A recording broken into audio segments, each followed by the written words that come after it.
Lastimosamente es una cosecha de lo que se ha sembrado muchísimo tiempo atrás. No debemos nosotros olvidarnos cuando hubo unos aportes a una campaña política de un grupo irregular.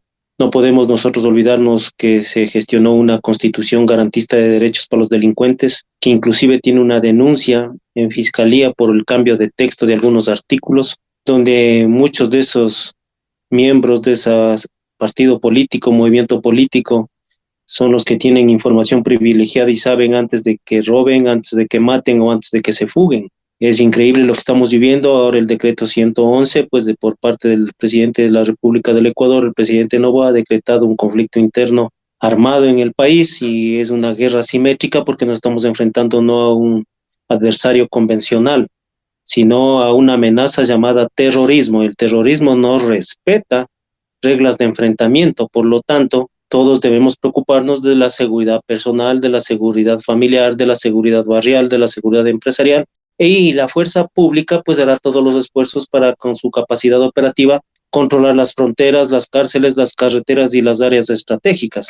El clima de inseguridad va creciendo. Es hora de aplicar el Plan Fénix, señor presidente. Coronel, después de que el presidente Noboa declarara a 22 grupos de delincuencia organizada del país como terroristas, ¿considera que podría haber una respuesta mucho más violenta por parte de estos grupos en los próximos días? Mire que son gente que ya ha tenido un tiempo suficiente para entrenarse, equiparse, adoctrinarse, porque estamos viendo que no son aislados, ¿no es cierto? Vemos unos videos amenazando al presidente de la República y llamando a una guerra civil inclusive si no hacen caso a sus peticiones.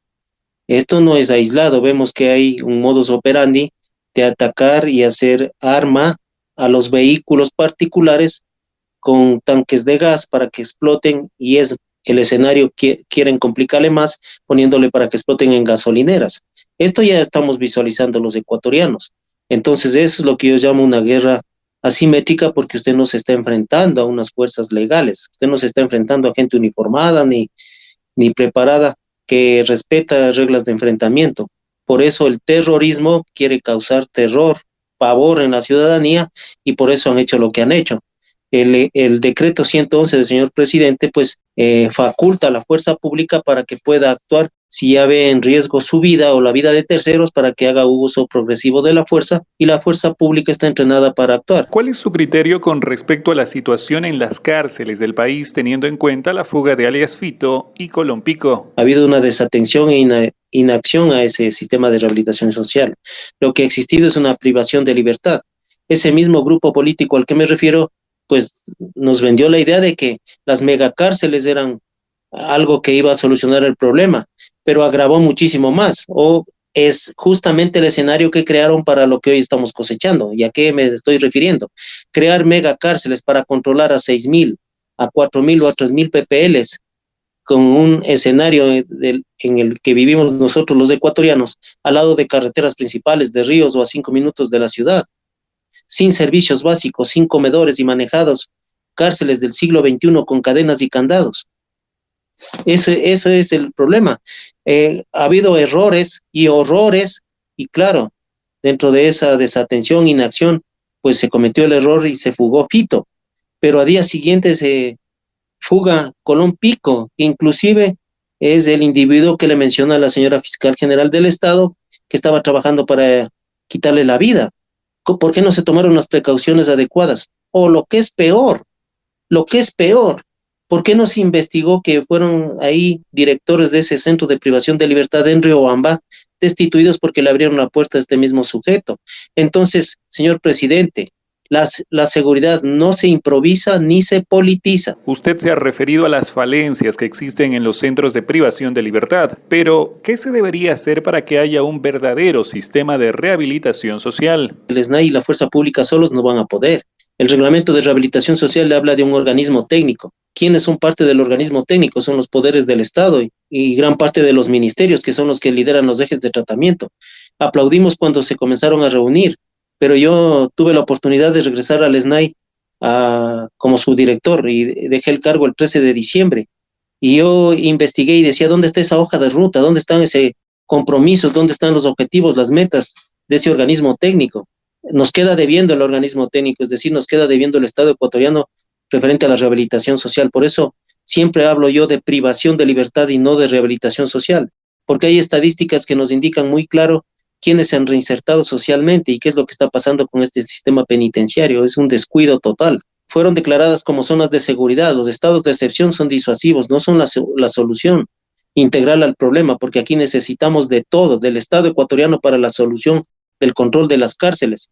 También había mencionado que esto no se iba a quedar dentro de las fronteras de las cárceles, iba a sobrepasar y se iba a calentar las calles. No me he equivocado.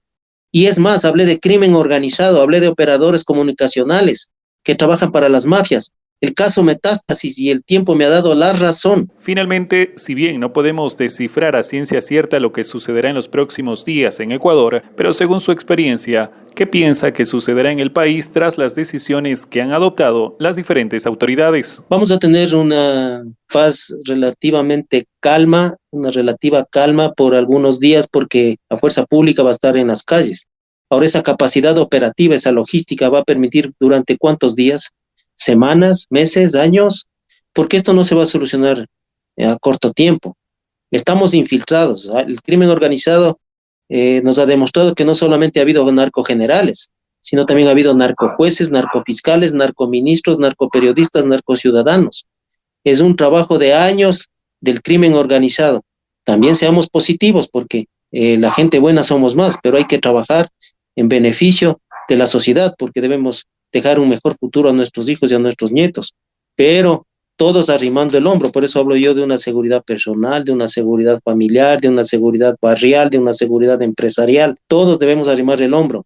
Los gobiernos autónomos descentralizados son parte de la solución, el COTAD lo dice, y no es que es una responsabilidad solo del Ejecutivo. También los gobiernos autónomos descentralizados tienen que inmiscuirse en la seguridad. Ellos tienen que estar coordinados, trabajando con los directores de los centros de privación de libertad. El 911 debe tener sus cámaras dentro de las áreas de las cárceles. Las cárceles también son territorio ecuatoriano. Y recuerde que esto no lo digo hoy, lo estoy diciendo 4 años. 4 años. Los operadores de teléfonos tienen que ellos mismos solucionar el problema de los inhibidores para que no tengan señal dentro de las cárceles. Los capos de las mafias. Todos esos errores van sumando y es lo que hoy estamos cosechando.